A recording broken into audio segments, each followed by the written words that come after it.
የተወደዳችሁ ክርስቲያኖች እንደ አባ ሙሴ የተሸሻችሁ ብትሆኑ እንደ ጳውሎስ ሰው ሁሉ የጠረጠራችሁ ብትሆኑ መኖይ አንድ ቀን የምትፈለጉበት አንድ ቀን ለምስክርነት የምትበቁበት እኔ አመጣ እንደሆነ ምን ታውቃላችሁ?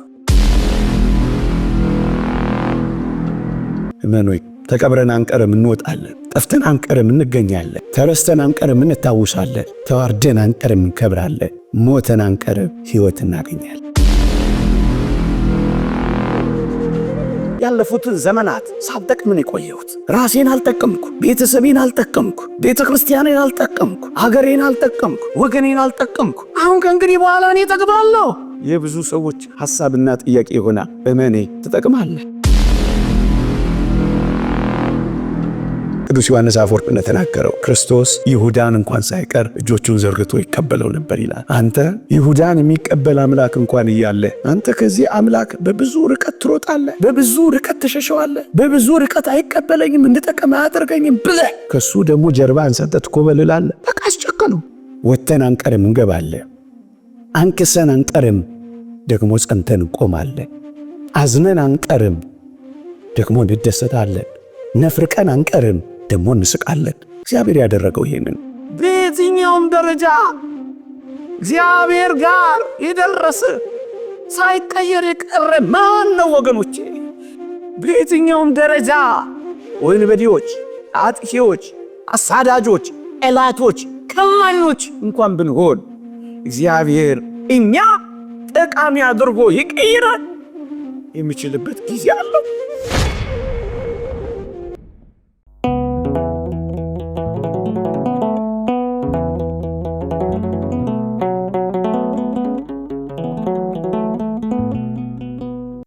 በልዑል እግዚአብሔር ስም እንደምን ሰነበታችሁ? እንደምን አላችሁ? አሜን። በምህረቱ የጎበኘን እንደ በደላችን ያልከፈለን እንደ ኃጢአታችን ያልተቆጣጠረን ይህችን ዕድል ለምስጋና ለውዳሴ በቤቱ ለመሰብሰብ የሰጠን አሁንም የሚያስተምረን የሚያጽናናን የሚያጸናን አምላካችን እግዚአብሔር ይክበር ይመስገን። ይክበር ይመስገን። ይክበር ይመስገን። ለቀደምት አበው ለነቢያት፣ ለቅዱሳን ሐዋርያት፣ ለሐዋርያውያን አበው ለሊቃውንት የገለጸላቸውን ምስጢር ለሁላችንም ይግለጽልን። እንደ እግዚአብሔር ቅዱስ ፈቃድ ከኔ ጋር በሚኖረን የትምህርት መርሃ ግብር ትጠቅማለህ በሚል ርዕስ እንማራለን። ከእግዚአብሔር ጋር ሆኖ በእግዚአብሔር እጅ ላይ አርፎ የእግዚአብሔር ክንዶች ደግፈውት እግዚአብሔርን ተስፋ አድርጎ በእግዚአብሔር መንገድ ተራምዶ ራሱን ለእግዚአብሔር ሰጥቶ የማይጠቅም ፍጥረት የለም። ብዙ ጊዜ ብዙዎች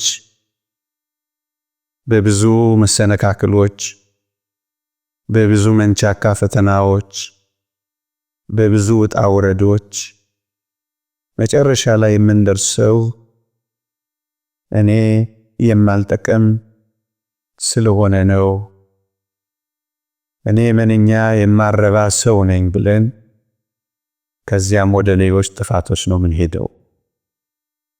ለዚህ ነው እግዚአብሔር የነካው የእግዚአብሔር እጆች ያረፉበት የእግዚአብሔርን ተስፋ የቀመሰ የእግዚአብሔርን መንገድ የተረዳ በእግዚአብሔር አሰራር ውስጥ ራሱን ለእግዚአብሔር አሳልፎ ይሰጠ ማንም ይሁን ማን ይጠቅማል፣ እንጠቅማለን። እሱን ማሳሰብ ነው የዚህ ስብከት ሐሳብ የተወደዳችሁ ክርስቲያኖች እንደው ከመጀመሪያው ካነሰው እዚህ ግባ ከማይባለው ብዙዎቻችን ምን ይጠቅማል ብለን ከምናሳንሰው በእግሮቻችን ከረገጥነው በእጆቻችን ከምንጨብጠው ከአፈር እንኳን እንነሳ። የተወደዳችሁ ክርስቲያኖች በጣም ደካማ፣ በጣም መናኛ፣ በጣም እዚህ ግባ የማይባለው በጣም ደካማው ይሄ አፈር እኔና እናንተን የመሰለ ውብ ፍጥረት ያስገኛል ብላችሁ አስባችሁ ነበር? የተወደዳችሁ ክርስቲያኖች እግዚአብሔር እጆች ውስጥ ያረፈው አፈር ምንኛ ውብ ሆኖ እንደተፈጸመ ተመልከቱት። የማይጠቅም የማይበራ የነበረው ይሄ አፈር ውብ የሆነ ፍጥረት ነበር የሆነው። ይሄ ምንን የሚያሳየን ይመስላችኋል? የቱንም ያክል ደካሞች፣ የቱንም ያክል መናኛዎች፣ የቱንም ያክል ያነስን፣ የተጣልን፣ የተረገጥን፣ ደግሞም የተረሳን እንኳን ብንሆን እግዚአብሔር ልጅ እጅ ላይ እስካረፍን ድረስ እንዴት ውብ ፍጥረት ሊሆን እንደሚችል ያሳይ። የተወደዳችሁ ክርስቲያኖች ለዚህ ነው እግዚአብሔር ጋር ኖሮ የማይጠቅም ነገር የለም ለማለት ምንደፍረው። እስኪ አስቡት፣ ከዚህ አፈር ነው ብርቱ አጥንት የተገኘው ወገኖቼ። ይሄ ምንድነው የሚያሳየን? በየትኛውም ድካም ውስጥ እንኳን ብንሆን፣ በየትኛውም መቆም የማንችልበት ልፍስፍስነት ውስጥ እንኳን ብንሆን፣ በየትኛውም አቅመ ቢስነት ውስጥ እንኳን ብንኖር እግዚአብሔር ደካማ ከሆነው አፈር ብርቱ የሆነ አጥንት ማስገኘት የሚችል አምላክ ነው። እስኪ አስቡት፣ እውነት አጥንት የተገኘው አሁን ከአፈር ነው ቢሏችሁ ታምኑ ነበር? እንደሱ ነው የሆነው ወገኖቼ። ዛሬ መቆም ያቃተን፣ ዛሬ መበርታት ያቃተን፣ ዛሬ በድካም የምንጠራ፣ ዛሬ ለፍስፍሶችና አቅመ ቢሶች የሆን እንኳን ብንሆን በእግዚአብሔር እጆች ላይ ከተሰራ፣ እግዚአብሔር እንዲሰራን ከፈቀደ፣ እግዚአብሔርን የሕይወታችን ቀዳሚ ካደረገ፣ እግዚአብሔር ሰሪያችን ከሆነ እኛም ጭቃ ነን አንተም ሰሪያችን ነህ እንዳለ ነብዩ እግዚአብሔር እንዲሰራን ከፈቀደም እመኑኝ የቱንም ያክል እንደ አፈር ደካማ እንሆን እግዚአብሔር ከአፈር ደካማ ውስጥ ከሚበተነው ነገር ውስጥ ከሚረገጠውና ከሚልፈሰፈሰው ነገር ውስጥ እግዚአብሔር ብርቱ ነገር ያወጣል። ለዚህ ነው እግዚአብሔርን ጋር ሆኖ የማይጠቅም የለም ያለው ወገኖቼ። በምድራችን ላይ በጣም የተናቁ ነገሮች እንደውም ይቅርታ አድርጉልኝ ለስድብ እንኳን ስንነጋገር አፈር አይደለም እንባባለው። ለስድብና ለማላገጫ እንኳን ይሆን ነው። በእንደዚህ አይነት አጠራር እንኳን ልንጠራ ምንችል እንኳን ብንሆን እግዚአብሔር በዚህ በማያምር ነገር ውስጥ ውብ ነገር እንደሚሰራ እናውቃለን። በሚበተነው ነገር ውስጥ የሚሰበሰብ ነገር እግዚአብሔር ይሰራል። በማይቆመው ነገር ውስጥ እግዚአብሔር የሚቆም ነገር ይፈጥራል። ወገኖቼ እኔና እናንተ ውስጥ ያለው እግዚአብሔር የሰራው ሊቃውንት እንደሚናገሩት ከ6 ፋብሪካ በላይ ነው እኔና እናንተ ውስጥ እግዚአብሔር ስራ ይሰራው። ዓለም ቢኮርጀው የማያልቅበት ጥልቀትና ምጥቀት ያለው ህይወት ነው እኛ ሰውነት ውስጥ የተፈጠረው። እግዚአብሔር ምንም ከሆነው ነገር ውስጥ ይሄን ያህል ውስብስብ ነገር ከሰራ ታዲያ በእኔና በእናንተ ህይወት ውስጥ አፈር አይደለንም? ዛሬ የክርስቶስን ሥጋና ደም ተዋህደናል እኮ ዛሬ። የተጣልን እኮ አይደለንም ዛሬ። የተነሳንና የነቃን እኮ ነን ዛሬ። ታዲያ እንደዛ በነበርንበት ህይወት ውስጥ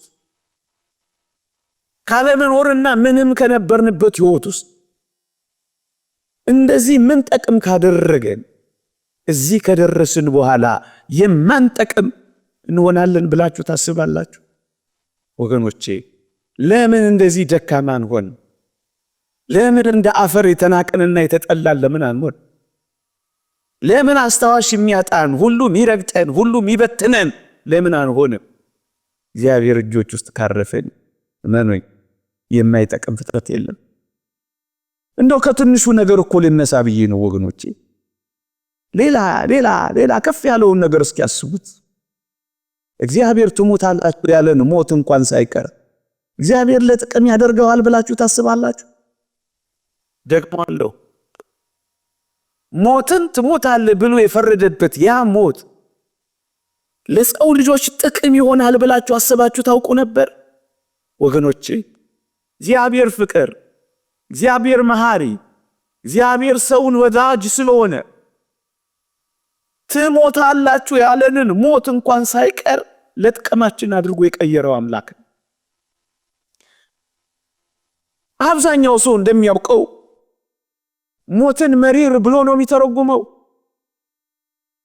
ግን ይህንን ሞት ነው እግዚአብሔር ለጥቅማችን እንኳን አድርጎ የቀየረው ወገኖቼ። እግዚአብሔር ተናግሮት እግዚአብሔር ብሎት የማይጠቅም እንደው ክፉ ነገር እንኳን ቢሆን እግዚአብሔር ሰውን አፍቃሪ፣ እግዚአብሔርን ሰውን ወዳጅ ስለሆነ በጣም መራራ ነገሮችን እንኳን ሳይቀር አፋጭ አድርጎ ቀየረ ነው እናውቃለን። እሱም ሞትን እንኳን ሳይቀር።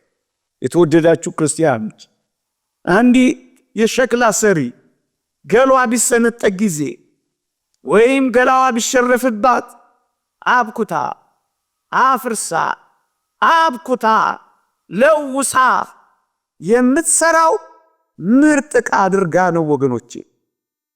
ይህንን በእኔና በእናንተ ላይ የተፈረደውን ሞት እንኳን ሳይቀር እኔና እናንተን ምርጥ ዕቃ አድርጎ ይሰራበት ዘንድ መንገድ ያደርገዋል ብላችሁ አስባችሁ ታውቁ ነበር? ለዚህ ነው የእግዚአብሔር ቃል በውርደት እንዘራለን፣ በክብር እንነሳለን። በመበስበስ እንዘራለን፣ ለመበስበስ እንነሳለን። በድካም እንዘራለን፣ በኃይል እንነሳለን አለ። የክብር ዕቃ አድርጎ ይቀይረናል አለ። ወገኖቼ በመፍረስ በኩል አለመፍረስ አይገርማችሁ? በመበስበስ ውስጥ አለመበስበስ አድርጎ ሲሰራው አይደንቃችሁ? ደካማ ሆነን በአሰር ውስጥ በመጣል ውስጥ ብርቱ ነገር ጠቃሚ ነገር ማውጣት አይደንቃችሁ? በሞት በኩል እግዚአብሔር ይሰራው ይነ ለዚህ ነው ንዑድ ክቡር የሚሆን ሐዋርያ ጳውሎስ ካልሞትክ እኮ ሕያው አትሆንም ያለው እኮ ለዚህ ነው። መሞታችንን እንኳን ሳይቀር ለሕይወታችን ምንጭ አደረገው። በመቃብር ማህፀን ውስጥ እግዚአብሔር የሕይወት መጀመሪያ ያደረገው። ስንሞት ሕይወትን እንድንጀምር ጸጋ አድርጎ ቀየረው። ቅዱስ ባስልዮስ ዘቂሳርያ እንደተናገረው እግዚአብሔር ኃጢአትን ለማገድ ለመከልከል የሰጠው ስጦታ ቢኖር ሞት ነው ይላል። ወገኖቼ ሞት ባይኖር ነው ምንኛ ወንጀል ይስፋፋል፣ ምንኛ ስግብግብነት ይበዛል፣ ምንኛ መተላለቅ ይነግሳል። እመኑኝ ሞትን እንኳን ሳይቀር እግዚአብሔር ለጥቅማችን አድርጎት እኮ ነበረ። ታዲያ ይህንን እንደና አጋግ ያሉት ሰዎች ሞት እንዴት መሪር ነው ያሉትን ክርስቶስን ለማያ ከሱ ጋር ለመኖሪያ መንገድ አድርጎ ይቀበል ነበር ብላችሁ ታስባላችሁ? ለዚህ እኮ ነው በጣም አስደንጋጭ ፍርድ የሆነው ሞት እንኳን ሳይቀር የሚሻል መንገድ ተብሎ ለመጠራት የበቃው። ምክንያቱም ክርስቶስን ማያ መንገዳችን ሆነ። ከዚህ ሥጋዬ ከተለየው በኋላ ከዚህ ቁርበቴ ከራኩ በኋላ እግዚአብሔርን ፊት ለፊት አያለሁ አይኖቼም ይመለከቱታል እስከ ማለት የደረሱት አባቶቻችን ሞት እግዚአብሔርን የማንገድ አድርጎ ለጥቅም አድርጎ ቀየራ ለወጣው ይህንን መጣ አፋጭ አድርጎ ቀመመዋ። ወገኖቼ ይህንን ለጥቅም ያደርጋል ብላችሁ አስባችሁ ነበር? የመክበሪያ መንገዳችን ከሱ ጋር የመኖሪያ ጎዳናችን ወደ ሰማይ ርስት መመለሳችን እውነተኛውን ሕይወት መጀመሪያችን አድርጎ ቀየራ እግዚአብሔር። ለዚህ ነው ቅዱስ ጳውሎስ ለኔ ሕይወት ክርስቶስ ሞትም ጥቅም ነውና ያለው። ጥቅም አደረገው። ይህን አስባችሁ ታውቃላችሁ? ምን ሊያስበው ይችል? በመፍረሱስ በመበስበሱስ በመጣሙስ እግዚአብሔር ሕይወት ይሰራል ብላችሁ ታስባላችሁ? ለኛ የሚታየ የስንዴ ዘለላዋ ፈርሳ በስብሳ የምትጠፋ ነበር የሚመስለት። መፍረሷ መበስበሷ እስከ ለመኖር ድረስ አፈር ውስጥ መላወሷ ብርሃን በሌለበት ጨለማ ሕይወት ያለ በማይመስልበት ድቅድቅ እግዚአብሔር ግን ፍሬን ያፈራ ነበር። ይህ ምን ያሳየናል? እንደ ክርስቲያን በየትኛውም ድቅድቅ በየትኛውም ጨለማ በየትኛውም ሕይወት የለበትም በሚባለው ውስጥ እግዚአብሔር ሕይወት ሊሰራ የሚችል አምላክ መሆኑን አስረዳ። ይህንን ተውት። የአንደኛው መቶ ክፍለ ዘመን ሐዋርያ የሚባል አንድ ታላቅ መምህር እንደነበር እናውቃለን። ጋሽ ግርማ ይባላል። አንድ ቀን ሲያስተምረን እንዲህ አለ። እንኳን አዳም በደለ አለ። ሰው እንኳን በደለ እንኳን አዳም በደለ አለና አዳም ባይበድል ኖሮ የእግዚአብሔርን ፍቅር እንዴት ቀምሰው ነበር? የእግዚአብሔርን ፍቅር እንዴት አውቀው ነበር? አይደል ወገኖቼ? አዳም ባይበድል ኖሮ እግዚአብሔር ፈጣሪነቱን ብቻ አውቀ ነበር አለ። አከታትሎ አዳም በመበደሉ ግን እግዚአብሔር እኔን ምን ያህል እንደሚወደኝ ተረዳው። በመስጠሩ ፈጣሪነቱን ሳይ አዳም በደለና የእግዚአብሔርን ፍቅር አሳየ ብሎ ይደነቃል። እንኳን እሰይ በደለ። በመበደሉ ምክንያት እግዚአብሔር ፍቅር መሆኑን ተረዳው። ኃያልነቱን ብቻ ሳይሆን ፍቅር መሆኑን አወቅኩኝ። ምን ያህል እንደሚወደኝ እስከ ምን ድረስ እንደሚያፈቅረኝ ተረዳሁኝ አለ። ወገኖቼ ምናልባት እንግዲህ በዚህ ታላቅ መምህር ሐሳብ እንሂድና ይሄንን የአዳም መበደል እንኳን የእግዚአብሔርን እኔና እናንተን የመፈለግ የፍለጋ ዳናዎቹንና ኮቴዎቹን ለመስማት እድል ያገኘን አይመስላችሁ? እግዚአብሔር ምን ያህል አፍቃሪ፣ እግዚአብሔር ምን ያህል ሰውን ወዳጅ፣ እግዚአብሔር ምን ያህል ሰውን ፈላጊ እንደሆነ እንዴት ለጥቅም አድርጎ እንደቀየረው አያችሁ? እንደፈለጋችሁ አትቆዋልና የኔና የእናንተን ሰውነት በዘባነ ኪሮብ አስቀመጠውና ጎርጎርዮስ ዘኑሲስ ደግሞ እንደተናገረው እኔና እናንተ ስንደርስበት ብቻ ወደምናውቀው አሁን ቃላት የማይገልጡት አሁን ስሜት የማይገልጠው ቅኔ የማይበቃው አሁን ስብከት የማይችለው ስንደርስበት ብቻ የምናውቀው ሕይወት አዘጋጀልን ይላል። የተዘጋጀልን እንት ከተፈጠርንበት ክብር በላይ የሆነ ክብር አዘጋጀልን። አሁን እዛ ክብር ብቻ አይደለም የምንገባው ወደ ማናውቀው ክብርም ጭምር ነው የምንደርሰው ወገኖቼ። ታዲያ ይህ ከምን መነጨ? ቅድም መምህሩ ያለው ነው። እንኳን አዳም በደለ። ይህን በመበደሉ አለ የልብ ስፋት የፍቅሩ ጥልቀት እኮ ነው። ኢየሱስ ክርስቶስን አገኘ ነው። በላ ጠጣ ከኛ ጋር አማኑኤል ከኛ ጋር ሰው ሆነ። በዓይኖቻችን ተገለጠ፣ በእጆቻችን ዳሰስነው፣ አብሮት መኖር ጀመረ። እግዚአብሔር ምን ያህል ቅርባችን እንደሆነ አየነው። ልዕልናውን ብቻ አይደለም ትሕትናውን ተረዳነው። ጉልበቱን ብቻ አይደለም ፍቅሩንን ተገኝነትን። ታዲያ ይህንን ለጥቅም አድርጎ እግዚአብሔር ሲቀይረው አያችሁ። እንዴት ይደንቃል! እናንተ የተወደዳችሁ ክርስቲያኖች እንዴ በጣም የማይጠቅሙ የነበሩ ሰዎች፣ በጣም ጠላት የነበሩትን ሰዎች፣ በጣም አሳዳጅ የነበሩትን ሰዎች፣ በጣም ደረጃ አንድ አጥፊዎች የነበሩትን ሰዎች እግዚአብሔር በጣም ጠቃሚዎች አድርጎ እንደቀየረ አልሰማችሁም? በሞቴ አሁን ሳውልን የሚያክል ጳውሎስን የሚያክል ሰው አንድ ቀን ቤተክርስቲያንን ይጠቅማል ብላችሁ አሰባችሁ ነበር? ካሉበት አላሳደር ካደሩበት አላስውል ያለ እንዲህ ያለ ምርጥ አሳዳጅ ምርጥ ተሳዳጅ ሆኖ ይጨርሳል ብላችሁ አስባችሁ ነበር? ደብዳቤ ጽፎ ክርስቲያኖችን የሚያስወግር እንዲህ ያለው ሰው ወጋሪ ተወጋሪ ይሆናል ብላችሁ ጠርጥራችሁ ነበር? አዎ። በየትኛውም ደረጃ እግዚአብሔር ጋር የደረሰ ሳይቀየር የቀረ ማን ነው ወገኖቼ? እንዲህ ያለው ሰው ነው በመጨረሻ ላይ ከልዋሪቆን እስከ ደማስቆ የሚንከራተት አብሪ ኮከብ የሆነው። እንዲህ ያለው ሰው ነው በመጨረሻዎቹ ቀናት ለመሳዋት ቀርብ ያለው እስኪል ድረስ ተሳዳጅ የሆነው። የተወደዳችሁ ክርስቲያኖች እንዴ አብሮት የሚማር ሰው ቅዱስ እስጢፋኖስ አንድ ባች የነበሩ ሲወገ ልብስ ያዥ የነበረ ሰው መጨረሻ ላይ ነፍሱን ያስይዛል ለክርስቶስ ብሎ የጠረጠረ ሰው ነበር። ይህን ምን ያሳያል? በየትኛውም ደረጃ ወንበዴዎች፣ አጥፊዎች፣ አሳዳጆች፣ ጠላቶች፣ ከማኞች እንኳን ብንሆን እግዚአብሔር እኛ ጠቃሚ አድርጎ ይቀይራል የሚችልበት ጊዜ አለው፣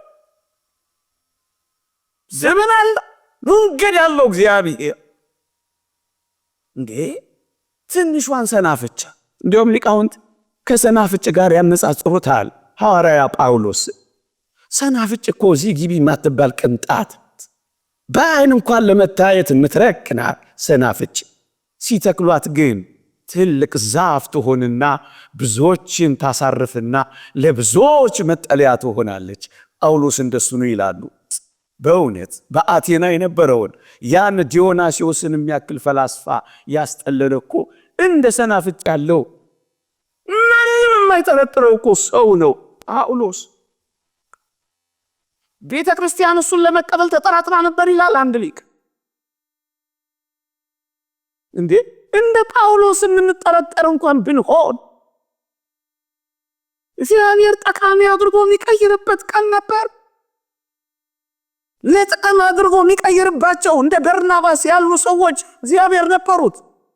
ወገኖቼ አያችሁ፣ አሳዳጁን ተሳዳጅ፣ ወጋሪውን ተወጋሪ፣ ገዳዩን ዋች አድርጎ ሊቀይር የሚችል ጠማማውን የሚያቀና ሻካራውን የሚያለሰልስ እግዚአብሔር በእጆቹ ሲሰራ እንደ ጳውሎስ አንጸባራቂ ሰው እግዚአብሔር ያወጣ ነበር። ወገኖቼ ዛሬ አንዳንዶች ባሉበት ማንነት አይጠቅሙም ብለን ማንናገረው እኮ ለዚህ ነው ወገኖቼ። ኋለኞች ፊተኞች የሚሆኑት እግዚአብሔር ጠቃሚ አድርጓቸው።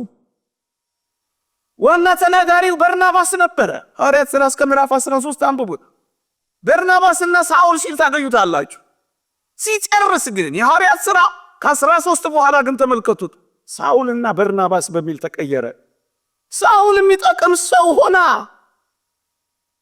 እንቅልፍ እያጣ በረሃብ እየጠወለገ በጾም እየተጠለ እንደ ተራጊ ጉድፍ እየተጣለ እንደ አበደ ውሻ እየተወገረ ምን አይነት ታላቅ ቀዳሚ ሰው ሆነ መሰላችሁ?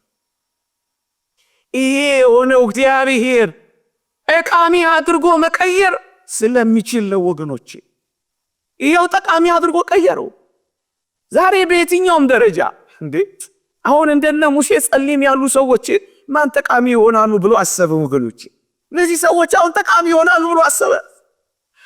እንዴት ይደንቃል! ሰው ሁሉ የሚፈራቸው፣ ሰው ሁሉ የሚሸሻቸው፣ ስማቸውን ሲያይ የሚደነግጥባቸው ሰው ሁሉ ይፈልጋቸዋል ብላችሁ ታስባላችሁ?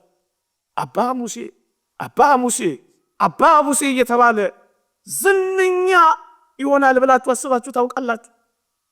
እግዚአብሔር ያደረገው ይሄ ነው። የሁላችሁ እስካሁን ዝነኞች ናቸው። የሁላችሁ እስካሁን ጠቃሚዎች ናቸው።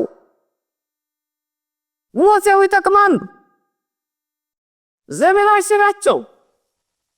እግዚአብሔር ጠቃሚ ሲያደርግ አሳብሎ ነው። የትኛው ወንበዴ ነው ታዲያ ዛሬ በእግዚአብሔር ተስፋ የሚቆርጠው? የማልጠቅም ሰው ነኝ እንደጀመረ ይጨርሰኝ ብሎ ራሱን ሱስ ውስጥ የሚከተው የትኛው ሰው ነው ታዲያ እኔ ልመለስም አልችል ምርጥ ወንበዴ ነኝ የሚለው? የተወደዳችሁ ክርስቲያኖች እንደ አባ ሙሴ የተሸሻችሁ ብትሆኑ፣ እንደ ጳውሎስ ሰው ሁሉ ይጠረጠራችሁ ብትሆኑ፣ ነኖይ አንድ ቀን የምትፈለጉበት፣ አንድ ቀን ለምስክርነት የምትበቁበት ቀን ያመጣ እንደሆነ ምን ታውቃላችሁ?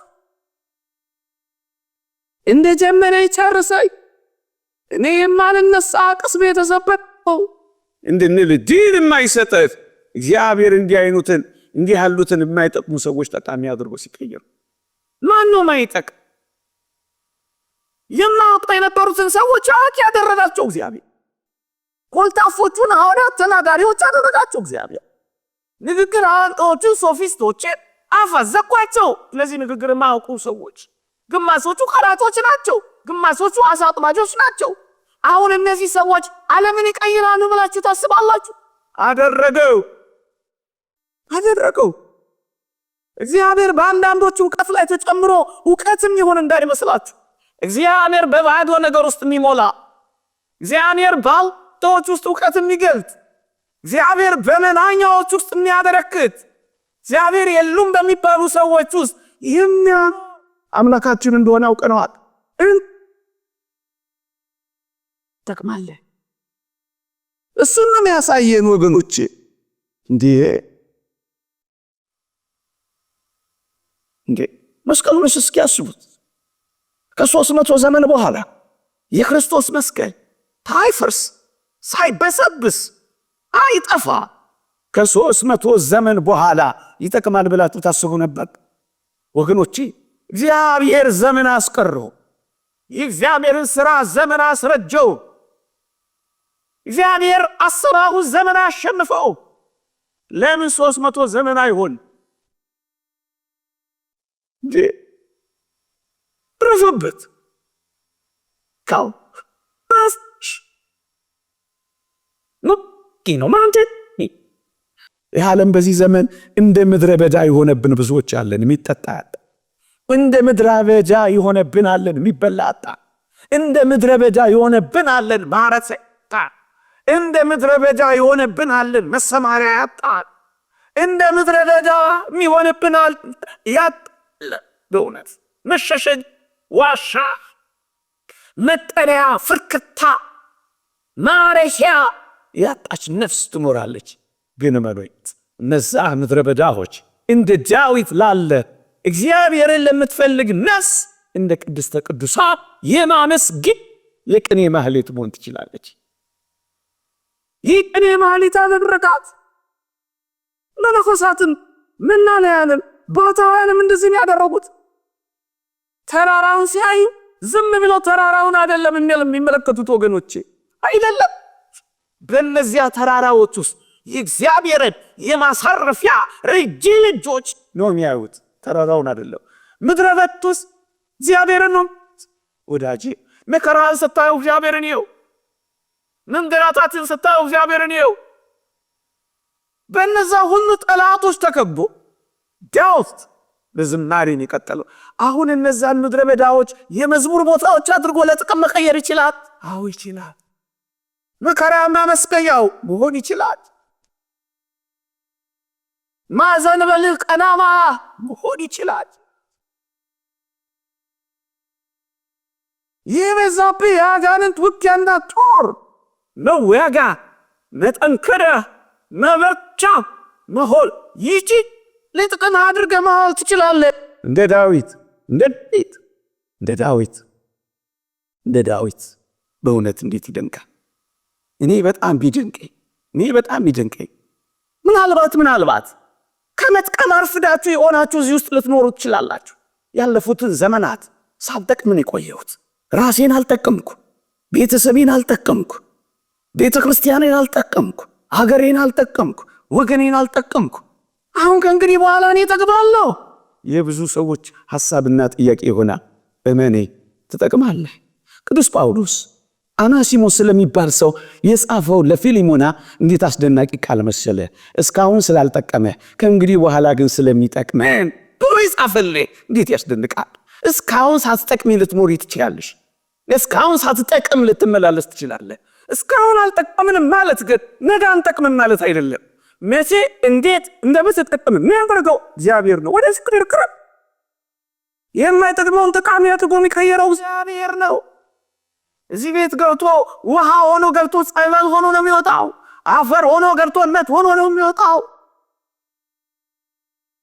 ህብስት ሆኖ ገብቶ ስጋ ሆኖ ነው የሚወጣው። ወይን ሆኖ ይገብ እግዚአብሔር ሲል የማይቀየር ነገር የለም። ይዋቸው ምናልባት እናንተ ለመቀየር አልቀረብን ካልሆነ በቀር እግዚአብሔርን ቀምሶ ይቀየራል። እግዚአብሔር እጆች አርፈውበት ይቀየራል። ጠቃሚ ይሆናል። ሊነገር የማይችል ጠቃሚ ይሆናል። እስካሁን አልጠቀም ነው ማለት ነገ አንጠቅምም ማለት አይደለም። በወህኒ ቤት ምንኖር፣ እጅግ መራራ በሆኑ ሱሶች ውስጥ ምንኖር፣ እጅግ ደስ በማያሰኙ ልምምዶች ውስጥ ያለን፣ አሁን ከዚህ ውስጥ እኔ ወጥቼ ጠቃሚ መሆን እችላለሁ። ትችላለህ። ይኸው ትችላለህ። እግዚአብሔር ይችላል። እሱም ነው የምናምነው። ለአንተ የሚያቀት ነገር የለም ተብሎ አልተጻፈም። አንተ ታቅተዋለህ። አፈር ካቃተው፣ ሰማይ ካቃተው፣ ሞት ካቃተው፣ ኃጢአት ካቃተው፣ በሽታ ካቃተው፣ ሲኦል ካቃተው አንተ ምን ሆነ ነው እግዚአብሔር አቅተዋለሁ የምትለው? እግዚአብሔር የሲኦል መክፈቻ ቁልፎች ካለው ያንተን ልብ ለመክፈት እግዚአብሔር ያቅተዋል። በተዘጋ ግድግዳ የገባ አንተ ትንሽ ባዘነበልከው ሰው ልብ ውስጥ ክርስቶስ አይገባም። ትሁት ስለሆነ ስለሚለማመጥህ እንጂ ሰብሮህ ሊገባ ይችል ነበር። እሱ ፍቅር ነው፣ በማስገደድ አይደለም፣ በጉልበት አይደለም፣ በፍቅር ነው። እና ማንም አይጠቅማል። እስካሁን አልጠቀምን ይሆናል፣ እመኑኝ፣ ነገ ግን እንጠቅማል። ይህ ለመጥቀም እንዘጋጅ። በአንድ ጊዜ ላንጠቅም እንችላለን። እንደ አናሲሞስ ቀስ እያለን ግን እንጠቅማለን። ቀስ እያለን እንጣፍጣለን። በአንድ ጊዜ ማካክ ትዕቢት ነው። ለምን ትዕቢተኛ ትሆናለህ? በአንድ ጊዜ የበቃይታ፣ በአንድ ጊዜ መጠቃይታ፣ በአንድ ጊዜ ስቀቀቃይታ ይለ ቀስ በቀስ ቅዱስ ማርቆስን ተመልከቱት። በስብከት ወንጌል አገልግሎት ቅዱስ ጳውሎስ ከቅዱስ ጴጥሮስ ጋር በሐሳብ እስኪለያዩ ድረስ እናት የናፈቀችኝ ብሎ ጥሏቸው ሄዶ ነበር። አንድ ልክ ሲናገር ቅዱስ ጳውሎስ ቅዱስ ማርቆስን ያነሳው ይላል በሮሜ መልእክት መጨረሻው ላይ፣ ማርቆስም ደግሞ የተወደደ ወንድማችን ማርቆስ ሰላምታ ያቀርብላችኋል ይላል። ማርቆስን ከ17 ዓመት በኋላ ነው ጳውሎስ ስሙን ያነሳው ይላል። ከ17 ዓመት በኋላ ልጠቅም ትችላለህ። ከ27 ዓመት በኋላ ልጠቅም ትችላለህ። ከ37 ዓመት በኋላ ልጠቅም ትችላለህ። ከ107 ዓመት በኋላ ልጠቅም ትችላለህ። አንተ ቃይል ምን አስቆጠረ? ቀስ በቀስ ብቻ ደግ ቀስ በቀስ ዛሬ ትንሽ ጥቅጥ፣ ነገ ትንሽ የጠቀምክ ትሄዳለህ። የተወደዳችሁ ክርስቲያኖች ወገኖቼ፣ በእግዚአብሔር ዘንድ ለምን በባከነ ሰዓት አይሆንም? እንጠቅማለን። ለምን ባለቀ ሰዓት አይሆንም? እጅግ ጠቃሚዎች እንሆናለን ወገኖቼ፣ እጅግ ጠቃሚዎች እንሆናለን። በባከነ ሰዓትም ቢሆን ማን ምሳሌ ያለን ካላችሁ እንደ ቅድስት እሌኒ ያለ በባከነ ሰዓት የጠቀመ ሰው ያለ ይመስላችኋል? እቺን ቅድስት እናታውቋታላችሁ። ሕይወቷ የሚጀምረው በመገፋት ነው። ጨዋ ናት፣ ስንዱ ናት፣ ታማኝ ናት ለቤተሰቦቿ። ግን ያውም በቤተሰቡ ራስ በባሏ የተቀዳች ናት። በባሏ ስራሽ ያውጣሽ ተብላ የተወረወረች ናት። በባሏ አጥቅሚን ተብላ ባህር ውስጥ ምን አለ ምድር ላይ እንኳን ቢያረጋት ትንሽ የመኖር እድል ቢሰጣት ባህር ውስጥ የተዘፈቀች ናት። ይህችን ሴት ከባህር ወጥታ ቆስጠንጢኖስን የመሰለ ልጅ ወልዳ መስቀሉን አውጥታ ትጨርሳለች፣ ትጠቅማለች ብሎ ያሰበ ሰው አለ? ይህች ሴት በ80 ዓመቷ ነው ያረፈችው። መስቀሉን ያገኘችው በ79 ዓመቷ ነው። አበቃ። በባከነን ሰዓት ልትጠቅም ከቻልክ አሁን ታግሰህ ኑር። እንዲህ ካልሆነ እወጣለሁ ማን ይጎዳ? እንዲህ ካልሆነ ማን ያቆማለሁ? አንተ ትቆማለህ። እግዚአብሔርና እግዚአብሔር ሥራ ይቀጥላል። ብናምነው ታመናል፣ ባናምነው የታመነው ሆኖ ይቀጥላል። በ79 ዓመቷ በጣም መጠቀም ሴት ሆና በቃች። ወዳጄ የባከነ ሰዓት በሕይወታችን የለም። ስትሆንም እንደ መስቀል ላይ ሰዓት ደቂቃ አትሆንም። እግዚአብሔርን ብዙ ሰዎች የታረቁት ጸሎት መሰለ። እኔን በደለኛውንና ኃጢአተኛውን ማረኝ እያሉ ሰማይን ቀና ብለው ላለማየት ምድርን አቀርቅረው የተመለከቱት በአንዲት አረፍተ ነገር ታርቀዋል። አኑ ከረፈደ የሚመጡትንም በመጀመሪያ የሚመጡትንም እግዚአብሔር የሚቀበል አምላክ። ባለቀ ሰዓት የተወደዳችሁ ክርስቲያኖች ይህቺ ሴት የቀድሞ የመገፋት ሕይወቷ አላበለሻትም። ቤተሰብ የገፋልን ልንኖር እንችላለን። ያመነው የካደን ልንኖር እንችላለን። ያመነው ስለ ካደን ራሳችንን ክደን ምናልባት ግሮሰሪ ውስጥ እየተጠረግን ያለን ወንዶች ወይም ሴቶች ተስፋ የቆረጥን እንኳን ብንሆን ይህችን ሴት ልናስባት አይገባል።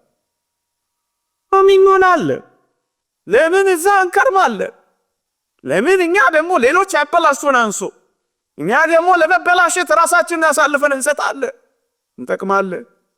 እኔ ስታመም ምን ነው እግዚአብሔር ጉድ አደረገኝ እያለች ከእግዚአብሔር ጋር ትግል የገጠመች አይንሰልኝ።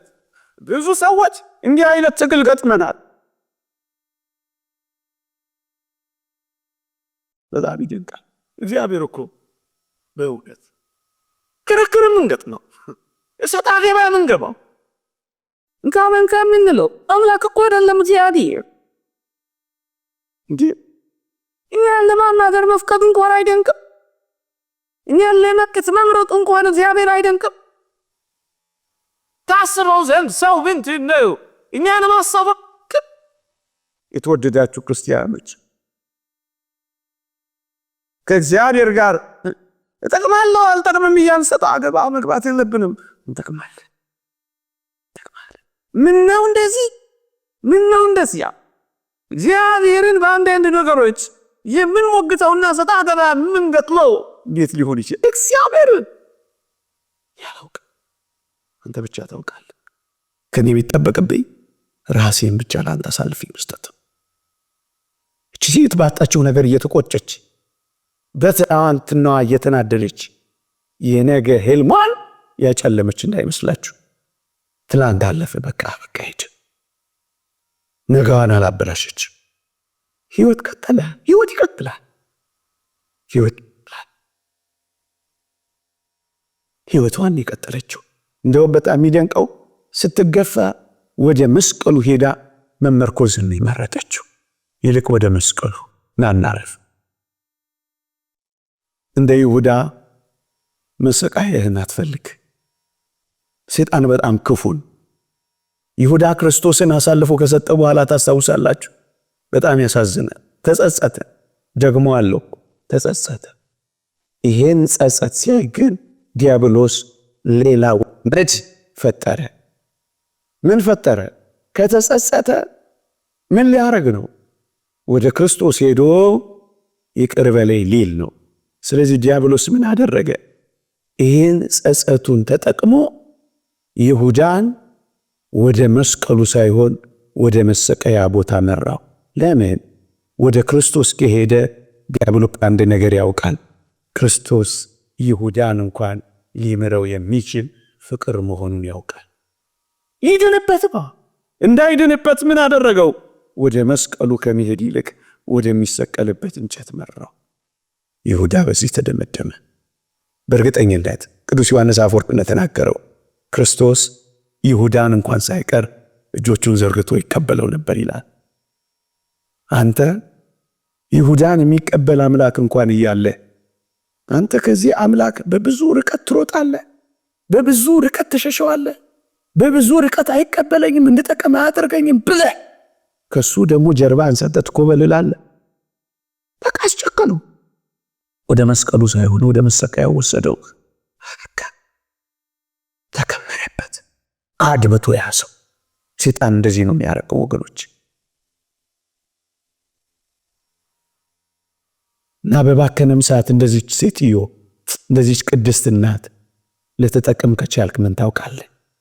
ዝም ብለን እንመላለስ፣ ዝም ብለን እጆቻችንን ዘርጋ፣ ዝም ብለን እንለምነው፣ ዝም ብለን እንማስከነው፣ ዝም ብለን በፊቱ እንቆይ። በመጨረሻው ሰዓት አስደናቂ ሰዎች እንሆን ዘንድ ለምን እግዚአብሔርን እንጠረጥረዋለን? የተወደዳችሁ ክርስቲያኖች ልድገመው እስኪ። እንደ ዮሴፍ ተረስተ፣ እንደ መስቀሉ ተቀብረ፣ እንደ ጳውሎስ ተጠርጥረ፣ እንደ እሌኒም ተወርውረ፣ እንደ ዳዊትም ተሰደ ይሆናል። ግን በእርግጠኝነት ትጠቅማለህ። አንድ ቀን ትጠቅማለህ። የኔም ያንተም የሁላችንም ጊዜ ሲመጣ ሁላችንም ይጠቅማል። ብቻ ግን እግዚአብሔር እጆች ውስጥ እንረፍ። አውግስጢኖስ እንደተናገረው ነፍሳችን ካንተ በቀር በሌላ በማንም አታርፍም እንዳለው የነፍሳችን ማረፊያ እሱን እናድርገው። ግን እንጠቅማል። ይቀይረናል። አንቀይርም ያላችሁ አትጠራጠሩ። እግዚአብሔር ሳይቀይር ያስወጣው የለም። አንድ ነገር ግን ነግሬያችሁን ማበቃው። ምናልባት በዚህ ምድር ላይ ማንጠቅም ሰዎች እንኳን ሆነን ብናጠናቀቅ እመኑኝ የምንጠቅምበት ቀንና የምንጠቅምበት ቦታ አለ። ለዚህ ምርጥ ምሳሌ የሚሆነኝ አልዓዛር እግዚአብሔር ያሳያችሁ፣ ልዑል ያመልክታችሁ። ጠቃሚ ይሆናል ብላችሁ አስባችሁ ታውቁ ነበር? እኔ በጣም ነው የሚደንቀኝ። ሁሌ ሳነሳው ቢመስጠኝ ድሃ ነው። በድህነት ላይ በቁስል የተመታ ነው። በቁስል መመታት ላይ አስታማሚ ያጣ ነው። አስታማሚ በማጣት ላይ ውሾች ቁስሉን እየላሱት እስኪንከባከቡት የደረሰ ነው። ውሾችን የሚያባብርበት አቅም እስኪያጣው ድረስ እንኳንም በውሾች ደስ የሚሰይ ነው። ቢለምን የሚሰጠው የለም። ባለጸጋውን ብቻ ነው የሚያየው። በኦሪት የኖረው ተስፋ ትንሣኤ አልተሰበከ። ታዲያ ይሄ ሁሉ ሰው እስከ መጨረሻ በዚህ ኑሮ የኖረው አንድ ቀን ይጠቅማል ብላችሁ አስባችሁ ታውቁ ነበር? አዎ፣ አልዓዛር የሚጠቅምበት ጊዜና አድራሻ ነበረው። እሱም በሰማይ ነው። ደግሞ አለው። የተወደዳችሁ ክርስቲያኖች፣ ክርስቲያን የሆነው በዚህ ዓለም ደልቶል፣ በዚህ ዓለም ተመችቶን፣ በዚህ ዓለም ፈንጥዘን፣ በዚህ ዓለም ተዝናንተን ለመኖር አይደለም። እንዳታስቡት ከሆነ ሰየው፣ ግን አይደለም። ለዚህ ነው ቅዱስ ጳውሎስ በዚህች ሕይወት ብቻ ክርስቶስን ተስፋ ካደረግን ምንኛ ምስኪኖች ነን ያለው ለዚህ ነው። በዚህች ሕይወት ብቻ እንዴት ክርስቶስን ተስፋ ምናደርገው? ያንዳንዶች ሊሆን ይችላል።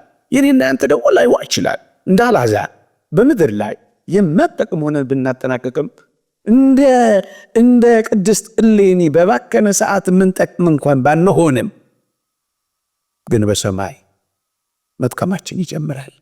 ታዲያ ከዚህ በላይ የክርስቲያኖች ተስፋና ሕይወት አለ? አዎ፣ በሰማይ ድሃ አይደለም የምንሆነው፣ ባለጸጋ ነው። በሰማይ በበሽታ የተመታ በቁስል የተጠቃ አይደለም፣ መታመም ነው የሚጠፋው። በሰማይ አስታማሚ አይደለም የሚያጣው። የተወደዳችሁ ክርስቲያኖች፣ በውሾች የተከበበው ሰው በመላእክት አጀብ ነው የገባው። በምድር ላይ እንደ ማዕበል በምትናወዝ እንደ ባህር ላይ ኑሮ የኖረው ወደ አስደናቂ የእረፍት ወጀቡ መልህቁን የተከለው አልዓዛር እንዴ በመላእክት እቅፍ ነው የገባው። ባለጸጎችን ብቻ አይደለም፣ እጅግ አስደናቂውን አምላኩን ጭምር ነው ያየው።